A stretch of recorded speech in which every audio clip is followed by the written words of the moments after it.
Hi everyone, welcome back to the channel. In today's video, I'll show you how to find the hidden menu in the iPhone App Store. This hidden section allows you to view apps and purchases that you've previously hidden from your purchase history.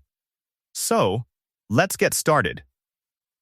First, open the App Store on your iPhone. Once the App Store opens, tap on your profile icon in the top right corner of the screen. This will take you to your account page where you can manage your App Store settings and purchases. Now tap on your account name at the top of the screen. You may be asked to verify your identity using Face ID, Touch ID, or your Apple ID password. After that, scroll down until you find the Hidden Purchases option. Tap on it. Here, you'll see a list of all the apps that you've hidden from your App Store purchase history.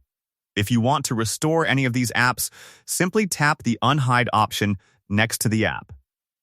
And that's it. How you can find and access the hidden menu in the iPhone App Store. If you found this video helpful, don't forget to like, subscribe, and hit the bell icon for more practical tips.